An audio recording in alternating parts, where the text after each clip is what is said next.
what you can do in the classroom. So I always keep in mind that anything that doesn't sound right or anything that's not accurate, I think that has influenced my own openness to my students. Be anywhere, but when I leave, you can remember I said with the last words on my lips that I am a former middle school teacher. I taught 6th, 7th, and 8th grade for about 7 years, and now I'm working my way up to higher education. So right now I'm working at a community college.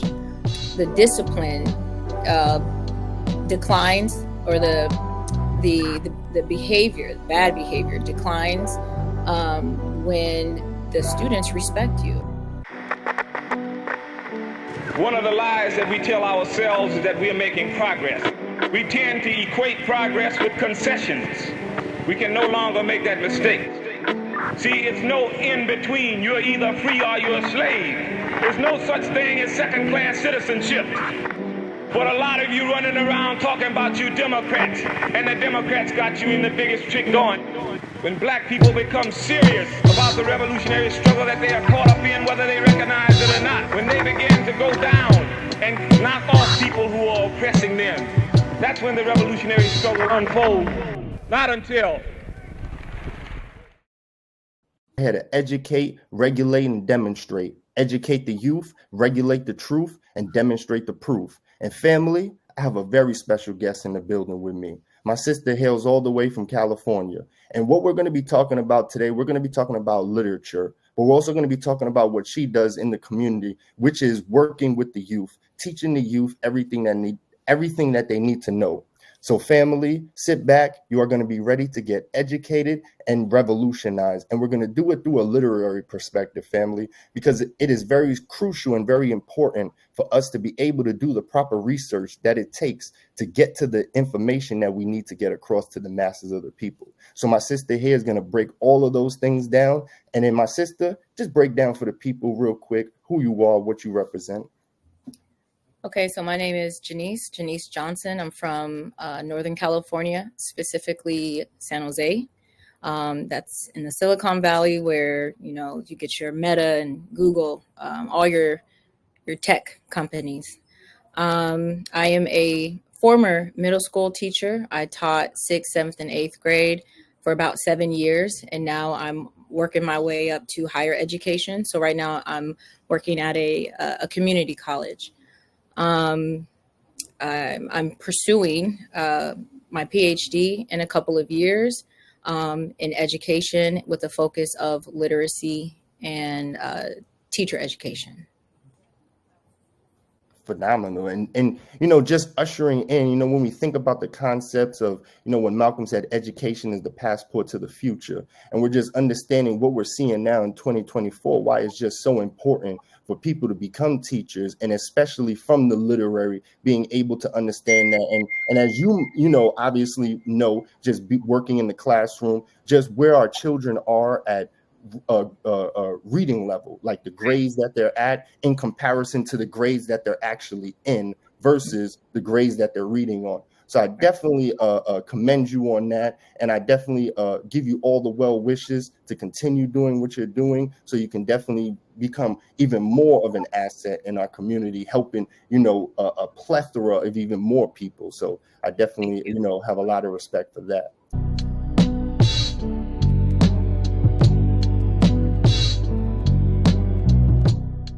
With this Power to the Panthers podcast, I always try to interject concepts of revolution and concepts of the Black Panther. So to start off our conversation, I would just like to ask you, how have the Black Panthers played a role in what you do in your profession? Unfortunately, like many people, as a child, I didn't know much. To be honest, it wasn't until I watched the first Hidden Colors around 2016 that I started really getting more information and more knowledge. And that knowledge does infiltrate your mind, and which will influence your teaching. It really depends on what you're allowed to do as an educator, what you can do in the classroom. So I always keep in mind that anything that doesn't sound right or anything that's not accurate, I think that has influenced my own openness to my students. So, I'm like, that's not right. That part of history is not right. So we're going to make sure that we get the right kind of information. I feel like I've been more emboldened to do those things. I've always worked in charter schools. I'm not really sure about public schools. But at least in my experience, I always take those moments to make sure that I attempt to correct what they're being taught. Yes, and even goes back to the book. You probably might be familiar with The Lies My Teacher Told Me, and just all of the things that when we're being taught these things in school, and as you say, watching Hidden Colors and seeing all of this information that were never taught in school, and a lot of times it takes us to get to seeing a documentary, and then especially like Hidden Colors, the impact that it's had, and just the plethora of information, the people that have been in the documentary, which as it relates to doing literary work, doing the research. So when we see these people on the screen, and then doing more research about them, searching up more if they have books that they've written, if they have other documentaries that they've been a part of, it definitely puts that in a good light. So I definitely see that.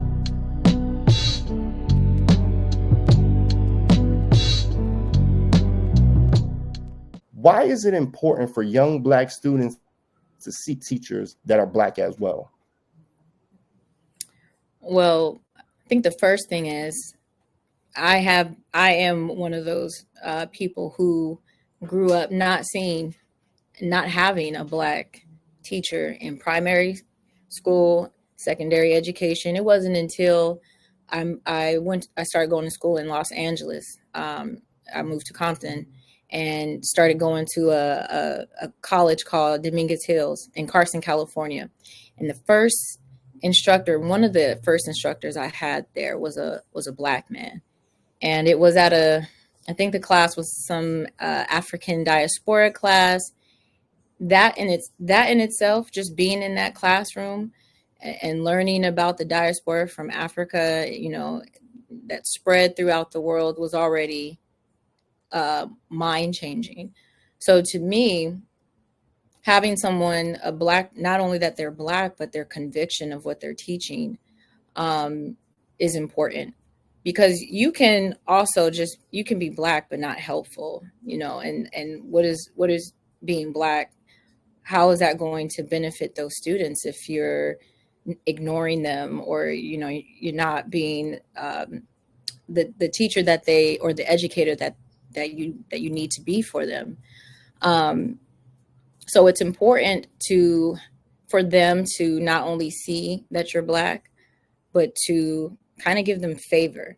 And you're supposed to treat all your students the same.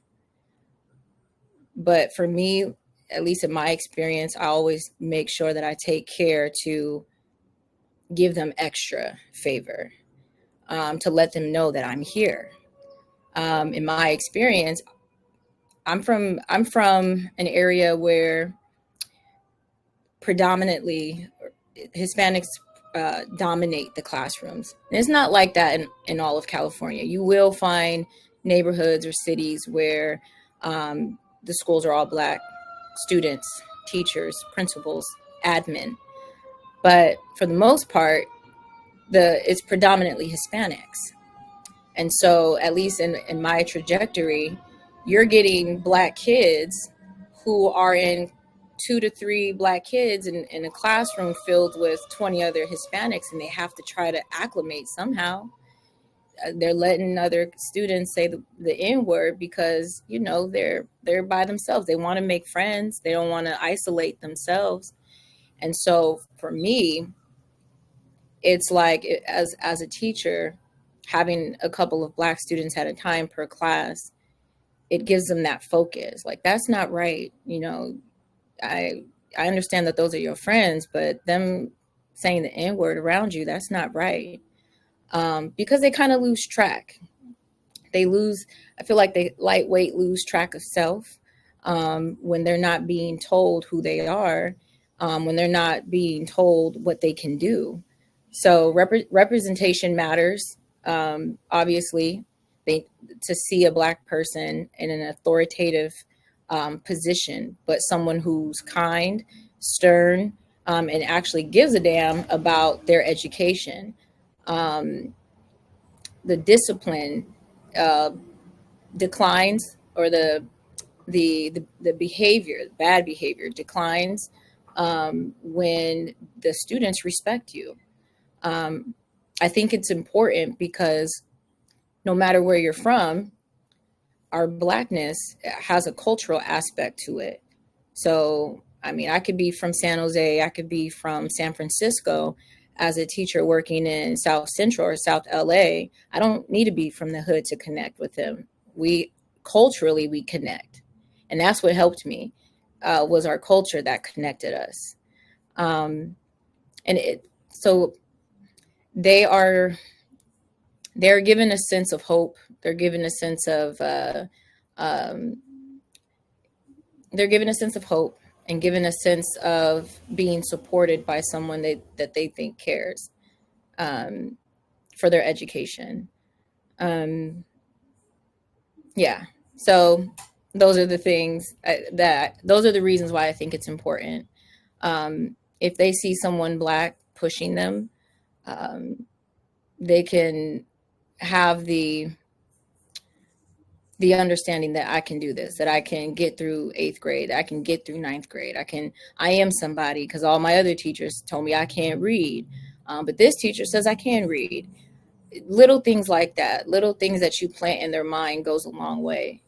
And I think obviously being Black is a huge bonus, is a huge plus. Yes, definitely. And what you said definitely is very key and very important when you said being Black, but actually, having a purpose in that, not just being Black just because you want to put a Black person in that position. Right.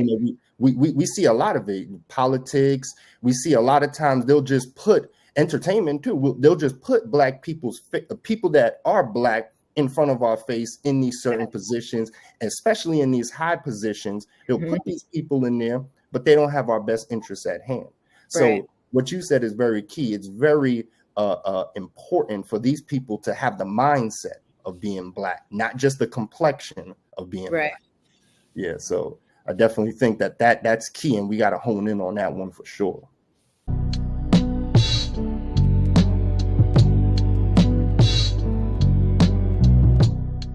Going through, your upbringing, teaching, and then now you're going into higher education.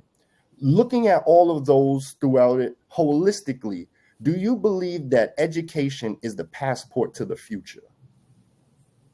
Now, this is a tricky question because I know different people feel different ways about education. I do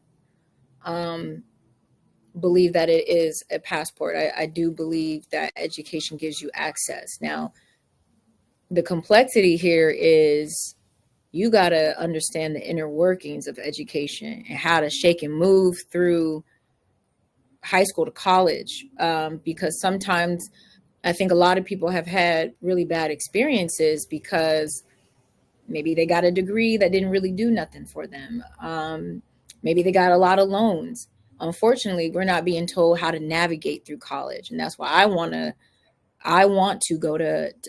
be a professor at an institution where I can help those students, all students, but primarily Black students, to help them navigate what are the right classes to take. You can get a scholarship, then that loan that they're offering. Also, some of these counselors are not very helpful when it comes to helping students in their roadmap to success.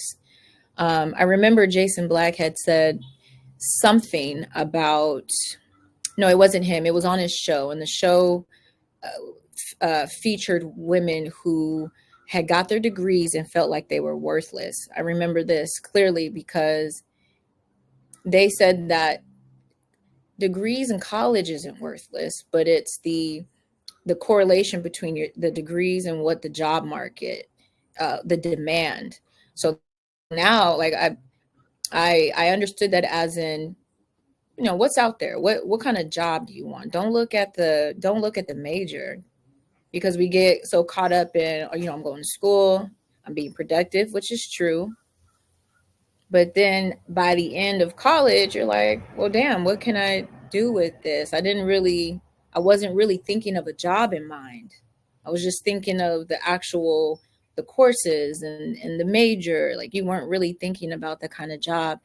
Is there a demand for that job? Um, does that job or field require you to get a degree? Because sometimes you don't need to have a degree. Maybe you need to go to trade school. Maybe you just need a license or a certificate. So yeah, I do believe that like education is a great gateway for the future, but you got to know yourself and you got to know how to navigate to get to that future. Because some people who think, well, I'm not going to go to college, I'm going to be an entrepreneur, and don't realize the work that it takes to be that. You got to work. My dad is an entrepreneur. He's never been to college. He's very successful, but he tells me all the time how tired he is, how hard it is, how you are the boss. Everybody's calling you. That takes perseverance, dedication. That takes consistency. So like when I talk to my students, now and in the past, okay, if you want to not go to college, what are the plans? How are you going to navigate to get to that goal? What do you have to do? Because either way, it's still hard work, whether you go to school or whether you not go to school. So I do think that education gives us access. That's just where we are, but we got to be smart about it, because the tuition is stupid high. We just need people. We need counselors. We need someone in our community to help the students get what they need to get without having to drown in loans, and for them to make sure that they're getting jobs that will be beneficial to their lifestyle. They're getting paid, and they'll always be working. I know there's that conversation of we need more people with like skills that use your hands, whether you're a plumber or electrician or whatever. I am one of those people who feel like, yeah, we need to big up those type of employment, those type of careers. Because yeah, you have success stories. You have people who are like, yeah, I got this degree and it's worked out. Like for me, a PhD, do you need a PhD? Is a PhD going to be beneficial to your overall career? I do research. I make sure like, okay, if I get a PhD, how is this going to help me? How is this going to open doors? Am I going to make more money? And usually PhDs are literally for people in academia as well as research. So if that's what you're interested in, and you know that there's a demand for that, then go on and do it. But just to kind of go to school, or not having a passion about a particular thing, then I would say maybe not. So I think it's twofold. I don't think it's so black and white. I think that the answer is nuanced when it comes to education.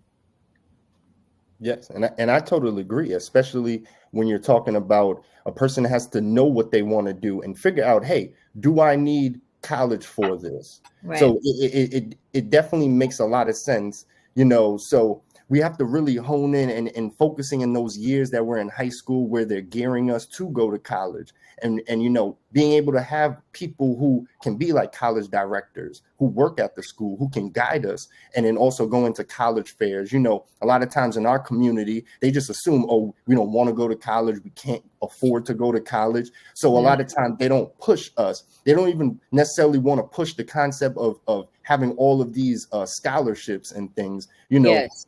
A lot of times, in the schools, when it comes to the Black schools, they'll give you the option. Do you want to do this or do you not want to do this? But then when you go to the, suburbs and you see the white schools, and it's more mandatory. You have to do Yes. this.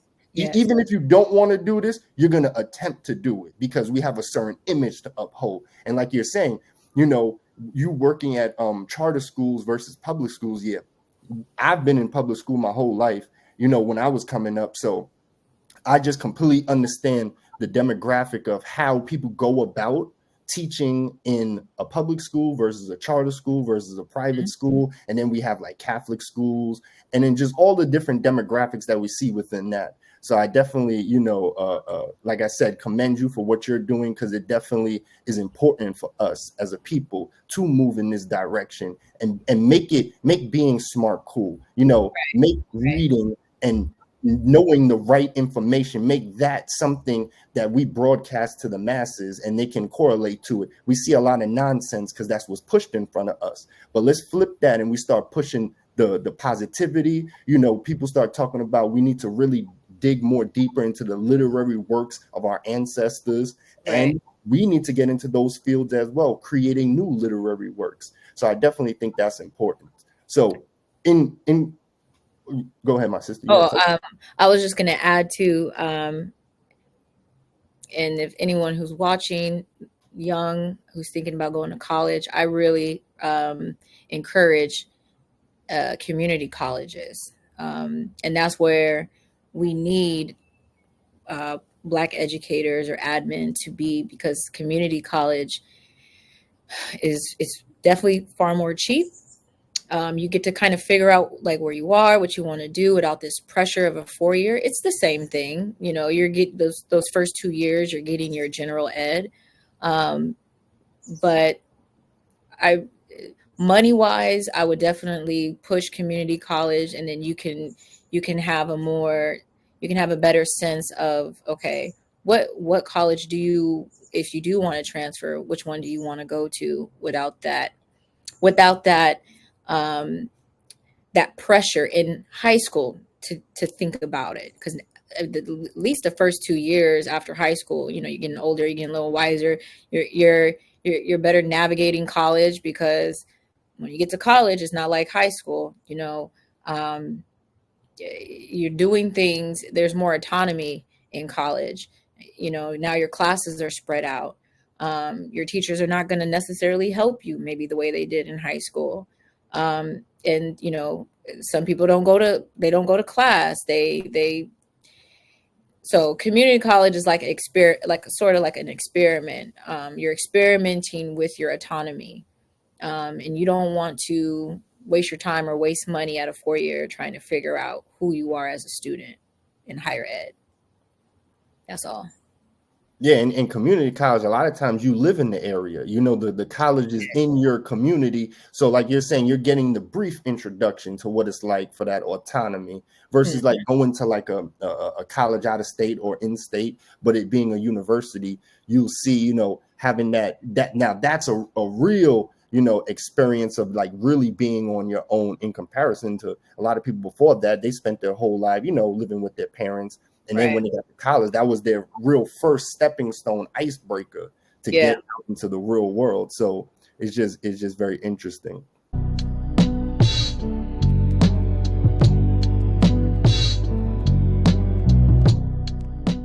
And then just continue our conversation around literary works and just your background. Obviously, beautiful Black literature is something that you go by.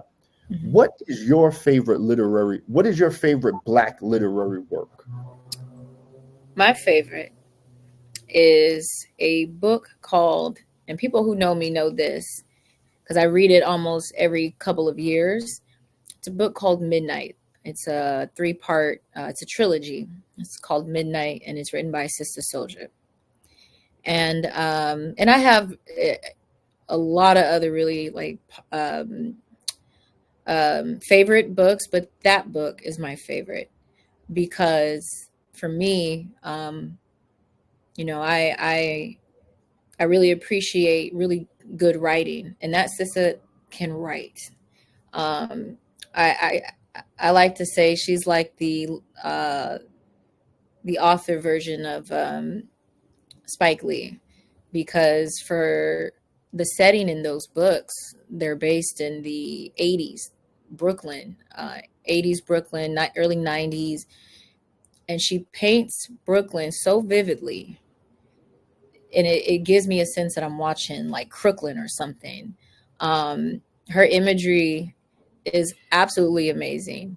Her characters are fleshed out. And I like what she writes about. Now, the main character, Midnight, he is non-FBA, but he is the epitome of, I can't even, he is the epitome of a Black man in America trying to like strive and thrive. He's Muslim. The way she embeds this I think he's from the Sudan. He's from the Sudan. So he's from the Sudan and he moves to America at about 10, 8, and he acclimates to Black culture. And it's Black American culture that really, like, well, his religion, Islam, is his center, and it helps him navigate through 1980s Brooklyn. But it builds him up as a character, and I really appreciate the way she strategizes how to use Midnight to like talk to the audience and say, hey, this is the kind of man that you should somewhat embody. So that's my favorite book. I love that book. Yeah.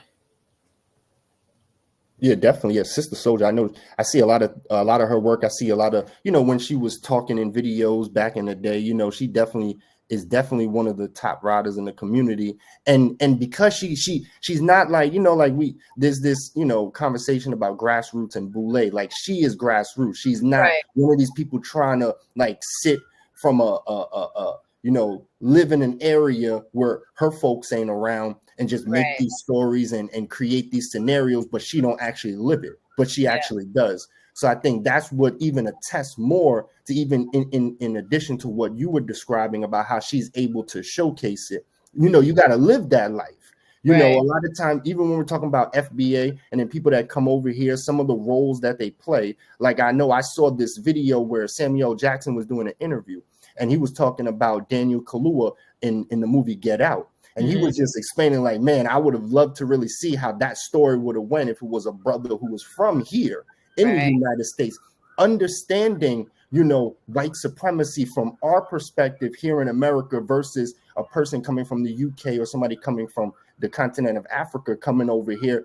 It's very different viewpoints of what white supremacy is, through traditions, through culture, through a lot of different things. And that's why there is this conversation about, foundational Black Americans, people that were born here, and then people that come over here, and then some of the discrepancies that we see with one another is because of some of the, the backgrounds, the culture, a lot of the different things. And I believe that once we get to really understanding each other's culture and then we can come together, then there won't be a need for that. But a lot of times, as we know, they use people to come over here and then they use them against us because they know that they can't just come out and do some of the things that they do and be as upfront with the racism. They got to get a buffer class to come over here, offer them money, offer them these resources and that, and then say, okay, can you do our bidding for us? So, and they will. Yeah, they will. They'll definitely do it for less. It don't take much for them to get them to do what they say we won't do, maybe because we're lazy or whatever. But it's like, no, we know our worth. Like, we know I'm not gonna just be doing that for pennies or if you're treating me bad. Like, I know my worth, and I know that jobs are a dime a dozen, and I can get it anywhere. I can get better anywhere. But I do want to make a comment on Sister Soja on the fact that some people actually didn't like the fact that she made the main character non-FBA. It's very interesting because she does comment on Black American culture through the eyes of a non-FBA character. written by a foundational Black woman, which is so interesting. I like the book. And yeah, there's some things that, you know, she comments like she's trying to mm, tell us how to be better as a community, as a people. Um, and in the book, you know, um, Midnight marries non-FBA women, so it's very interesting that she chose that route. Um, but it's definitely very layered. It's definitely very layered in the book. But I definitely agree with everything you said about looking at white supremacy through different lenses. And I would definitely love to see, because I'm a movie buff too. I love not only just literature, but I love movies, and that's an art to me. And I do think there's a difference when you see foundational Black actors versus, you know, actors from Britain or Africa. And I mean, they have talent too, but there is a difference when, especially when they're playing a Black American person, or supposed to be playing a person like that.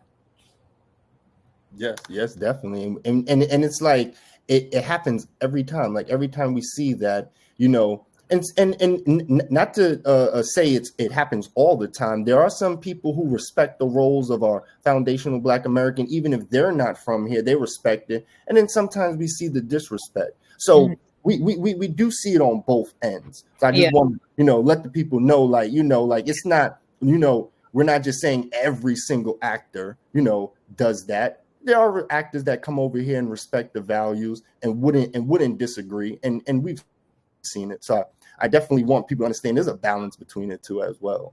So that definitely.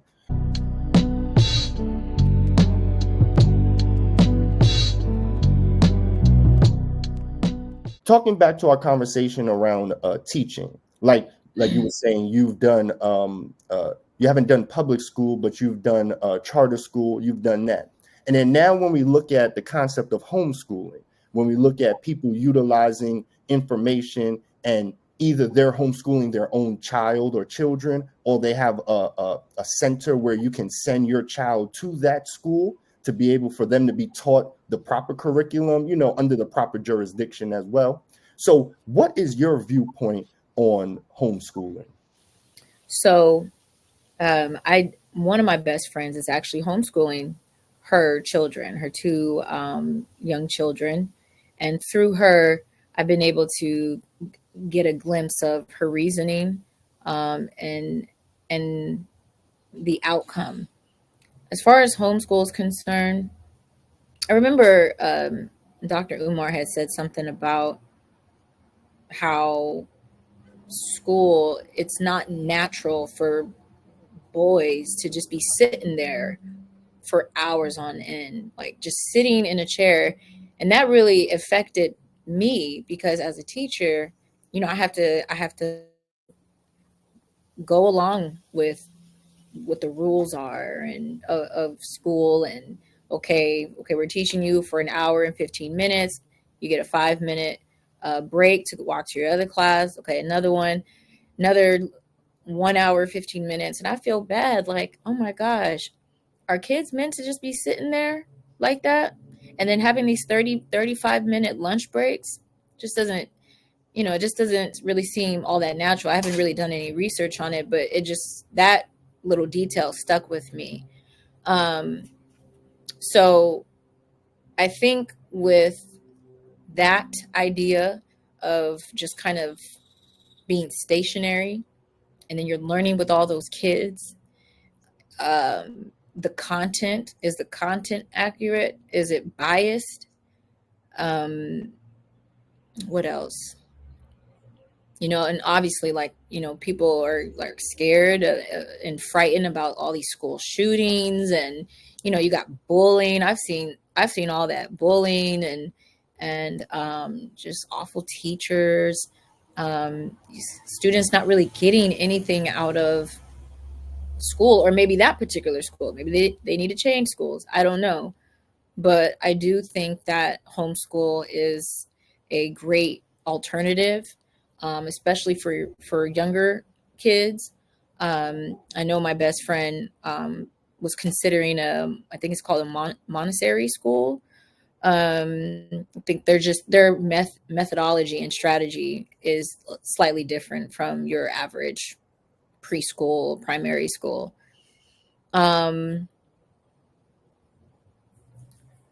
We've talked about when would be a good time to put your children in homeschooling, preschool, primary, secondary. We're still trying to get a sense of, I think it really is contingent on how they're doing. If they're in homeschool for preschool first and second, I think that will inform the parent what they want to do with their child. But as far as homeschool, like you can make your own lesson plans. You can search for curriculums that are better suited for your kids, and then you can add to it. I like the idea that you're literally teaching your own kids, or maybe you have someone else doing it, but you know what they're about. Okay, I'm going to take my kids to this particular homeschool center or whatever, but these are their values. I would encourage parents to make sure you do research, even if you want to have your child being in a private school or a public school. Do your research. What are the schools in that district? What is what are the academics looking like? What's the demographics of the teachers? I mean, if I ever have kids, I would go to that campus and make sure that I'm a visitor from the morning to when school is let out, so I could get a sense of what that school is about. But I think homeschool is a great alternative for parents who want to make sure that their kids are not being infiltrated with a lot of unnecessary and inappropriate content.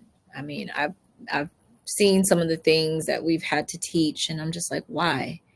Why do they have to learn about that particular subject or topic when maybe their parents should be teaching them these things?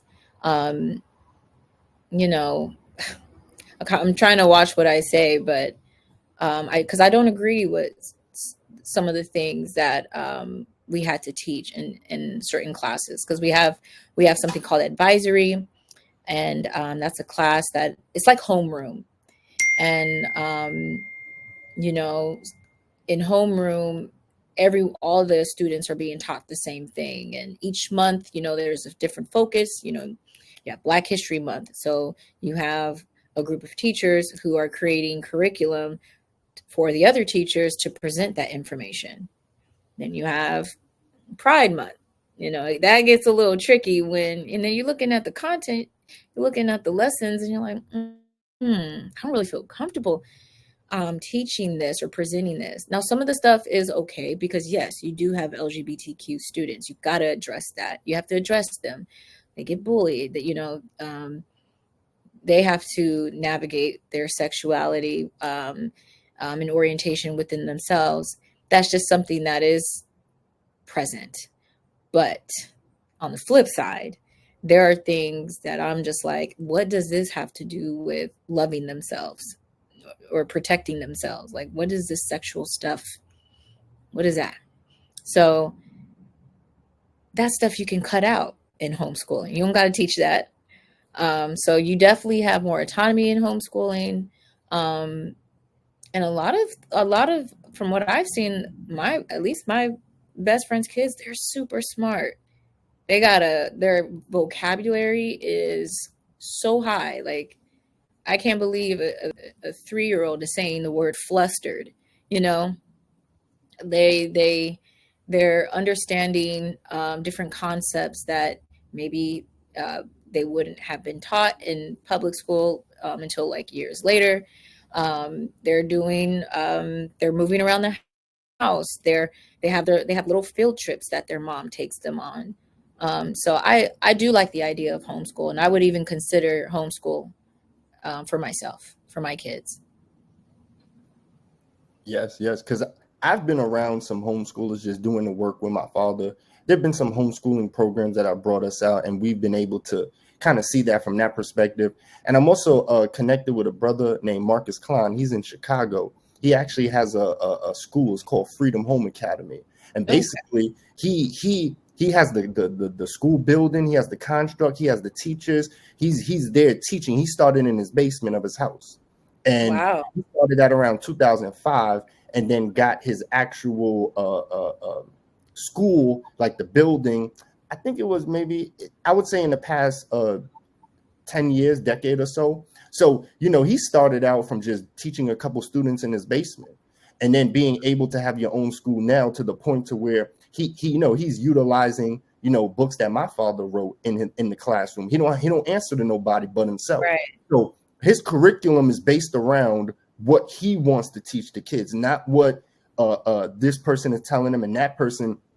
And he is very successful in what he's doing when he has people who have graduated, become valedictorian, come back and graduated with their masters. His own son graduated, I think, in 3 years to become a doctor. So it's like, yeah. So it's like when a lot of people try to say this and that, and especially him doing that in a place like Chicago, knowing all of the things that are against our people, especially, in a place like Chicago, is just so very refreshing to see a brother like him doing what he's doing, flourishing, having plethora of teachers. He's brought my father out to do some commencement speeches for the graduating classes. He has it online. There was a woman who came all the way from, I believe it was either New Jersey or Philadelphia, to Chicago to accept her graduation, but she did everything online. So the brother out there got his thing. He's teaching kids that are like middle school stuff that you won't even learn in college, maybe not even learn till if you go to graduate school. He's teaching the babies at this age. So, it's just so very, it's just, like I said, it's very refreshing to see that when they always are trying to stereotype our people and categorize us into being, lazy or dumb, or all of these stigmas that they just want us to be those things. We ain't those things. Yeah. They just know repetitiveness will make a person believe something. And they've subjugated us to not being able to have our mother and father in our home. They kicked the father out, and then they made it beneficial so the mother would get more if the father wasn't in the house. And then, father's gone for long periods of time. He's missing out on very important building with his children. So I think that seeing all of those things that they try to say goes against us, when we see people actually doing the ancestors' work in the community, you definitely got to prop it up and put that ego aside. Don't get jealous and see him being successful. Be like, how can I build with my brother? How can I create something that, intertwines with what he's doing? I try to tell people all the time, whatever you do, just revolutionize it. You could be a teacher just teaching, right? Yeah. And just following the curriculum, following the structure, going along to get along. But that wouldn't really be beneficial to our people. But because you actually are doing it with in the forefront of your mind, doing this for your people, the importance, like we having the discussion around the importance of seeing a Black teacher, and then being able to become that Black teacher. Because if we, be the change you wish to see. You say you weren't able to see Black teachers growing up. Now you can be the Black teacher for the Black students. So they don't have to say, I didn't grow up having a Black teacher. They can say they grew up seeing a Black teacher, and then that might even motivate them even more to become the teacher, just solely based off of, seeing you or seeing another Black woman or another Black man for that matter, and being able to step into that role and be beneficial to our people. Because we know there's a lot of things that we got to get as it relates to education, as it relates to, literary works, whether it's a whole book, whether it's an article, whether it's, that's even why they take cursive writing out of school, because a lot of the documents that we need to know and understand, even as when we look at the Constitution and the Declaration of Independence and looking at and dissecting it from that perspective, there's a reason why they stopped teaching cursive. They don't want you to be able to read some of those documents, to know some of the atrocities and some of the history, and even some of the truths that we need to know about what happened in history. So it's just very interesting how we see that in our schools now, that they've taken away music, they've taken away a lot of the things that us as a people could use as a benefit, you know. So it's just very interesting just seeing that, you know, being in the public school, like the public school at one point, you know, had a lot of things that they were offering. And then me just seeing it now, it's just crazy, just seeing the difference that public school has changed in 10, 15, 20 years. It's You know, just, I did not, I noticed the lack of cursive. I didn't really know what that was all about though. yeah. But that makes sense. That definitely makes sense. I mean, and I know we're, you know, everybody's on laptops and doing work through Canvas, and you know, they're not even used to writing. They don't even know how to write. All they're doing is, I don't know. I don't like it because it kind of dumbs down. It dumbs down the learning process, makes it too easy. It dumbs down the critical thinking processes. But that does make sense. But And you got things where, no, I'm saying, and you got things where it might even finish your sentence for you now. You know, you might not even think it, but you'll just go along with, even with the chat GBT and the AI. Nowadays, some, you know, like if a person is just going through their schooling and they're just using AI and all of that, and they get out into the real world and they realize you can't do that in the real world, it becomes very hard. And it's just becoming even more and more just a go-to. Hey, pick up a tablet, especially in school. I remember in school, they come around with the computer cart, you know, for like maybe one period, you know, per day. And that was after you wrote up, you know, your essay or something, they'd make you type it. So even you were using a computer, you still had to write something down physically and then transfer that into. That was the final copy. You know, the typed version was the final copy, and your rough draft was the written copy. Yep. And even like us, we might not even know about, you know, necessarily the generation before where they had to type right, where they had to make sure they didn't make a mistake. And if they made a mistake, they would have to redo the whole thing. All over. And it's just, it like times have just changed and everything. And we just got to hone in, even like what we're doing with this podcast, just doing something over, you know, online. You know, this is, you know, levels of social media and promoting from a digital perspective, right? Whereas a lot of our conversations we see from our the scholars and our ancestors were just audios, and you might just see a picture of them while, you know, you hear what they're saying, but it just gives a more clarity when you can actually see a person and see it firsthand.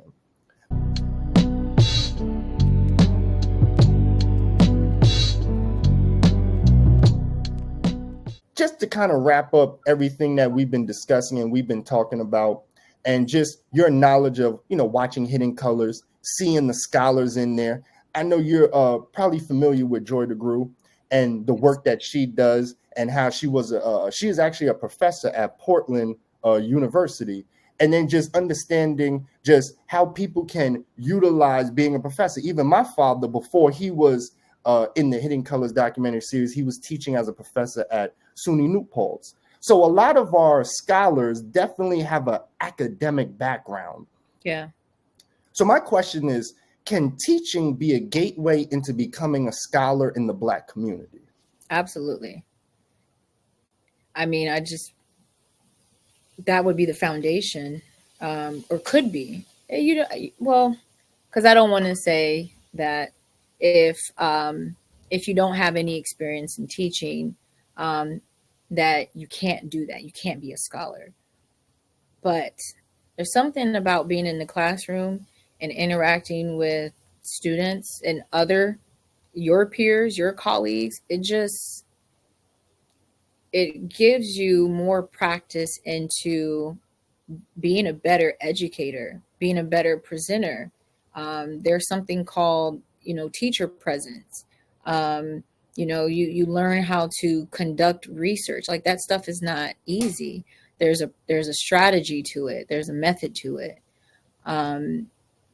And watching Hidden Colors, watching Your Father and Joy DeGruy, I read that book. That was one of the first nonfiction, because I didn't really read nonfiction like that. I've always read literary fiction works. And then I bought, what's that book she wrote? Post-traumatic slave syndrome. Yes, I read that book, and and I read the whole thing. I was proud of myself, and I just looked at the world in a different light.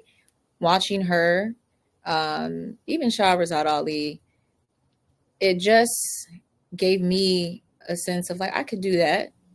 Now I'm thinking, now that we're talking, now I'm thinking, wow, if I feel like I can do what they're doing, or I would like to do what they're doing, I could see the kids saying, I could see myself doing what this teacher is doing. If a child sees a Black teacher doing his or her thing in the classroom, yeah, that is motivating. And if I see a scholar doing their thing, presenting, doing interviews, then the teacher is like, oh, I could be a scholar. So it's a cycle. But yes, because I mean, and then the teachers, you see the good and the bad. And that's what makes me want to go back to college. And I wasn't going to do it. But I'm like, okay, if I do this, what access is this going to give me? How much more am I going to learn? What can I do more research on?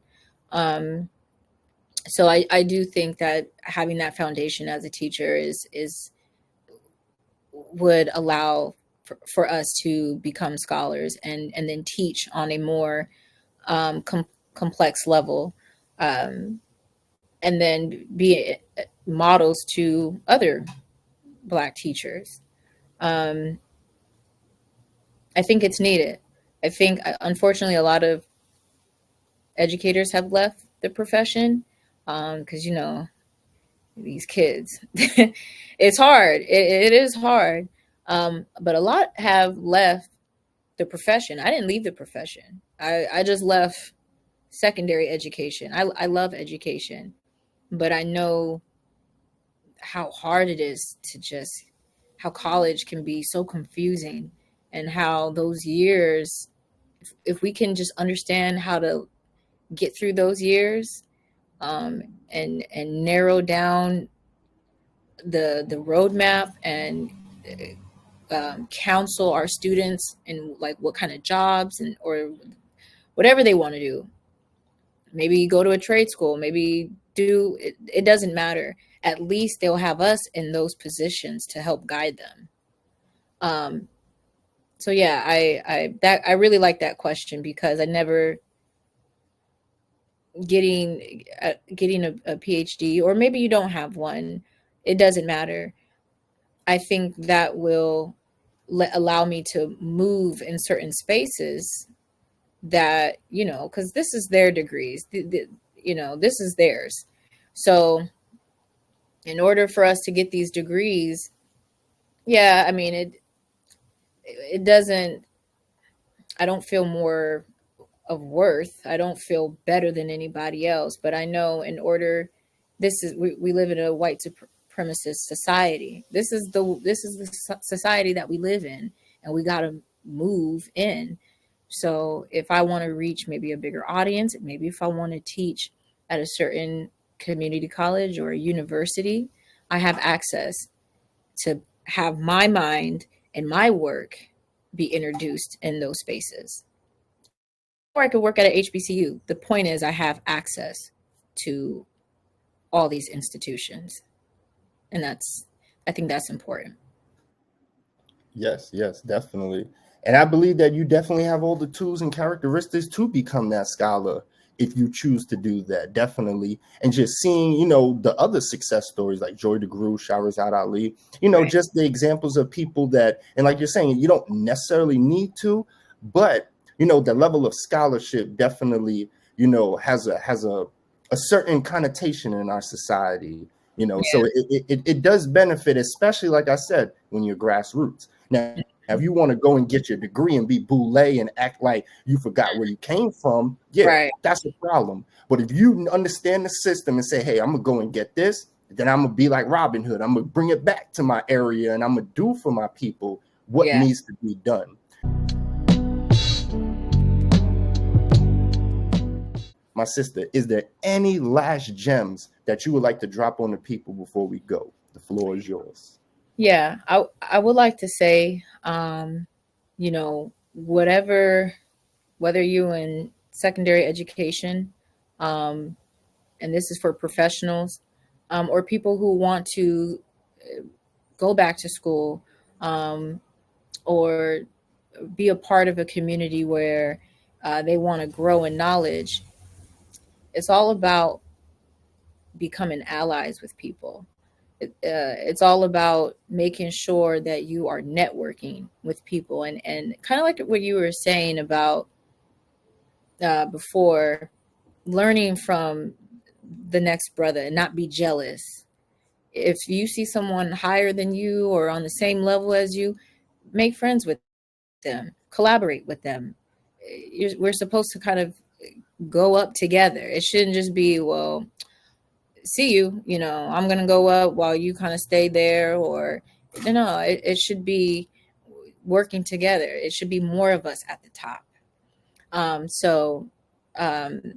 I have at my school, we have a couple of our vice presidents are Black. Some of them are Boule to a degree. And it just opened my eyes about the skin color and how, okay, you're Black, but you're not really helping your colleagues. You're there, but you're just there as a placeholder. I don't know, all for show. So just network with the right people, soak up whatever knowledge that you can, and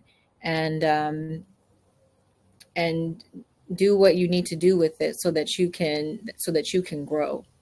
And then when you're growing and somebody needs your help, be helpful to them, because I've had experiences with people who don't want to help, and you got to figure it on your own. I'm not going to help you. And then I've had the opposite, and it's amazing. That sense of community is amazing. So just make sure you're networking, and you are establishing allies. That's phenomenal, my sister. I definitely everybody take those words and definitely run with them, because it's a race out here, and we got to get that baton as it relates to what our ancestors laid out and the foundations that they've paved for us. And we got to take it, family, and we got to win this race. The marathon continues. Our brother Nipsey, much respect to our brother, he definitely was putting in the work, continuing the work, and intertwining some of the ancestors such as Dr. Sebi and legacies that they left for our people to do. So family, this has been another wonderful episode of Power to the Panthers podcast. Once again, my sister Janiece, I appreciate you. Real talk, keep doing what you're doing. Much success in your field that you're doing now. Much success in the future fields that you get into. And one day might be looking at you, and you might be, in the same regards as we put in the scholars as it relates to, Joy DeGruy and Shahrazad Ali. Thank you. Keep doing. Yes, definitely. So keep doing what you're doing. Everything you're doing definitely does not go in vain. So family, with that being said, there's been another wonderful episode. My sister, once again, I appreciate you. And family, we are going to continue building. We are going to continue doing the ancestors' work and revolutionizing our people. So family, stay strong, stay Black, and like we usually do at this time, Huey, take us away. The general welfare of the people generally. This is not considered by the leaders of the country. It's not considered by even the local leaders, because they are caught up in this machinery, this military industrial complex that's only interested in its own perpetuation and not interested in people. Thanks for watching. This episode of Power to the Panthers podcast has been brought to you by Panther Prince Productions.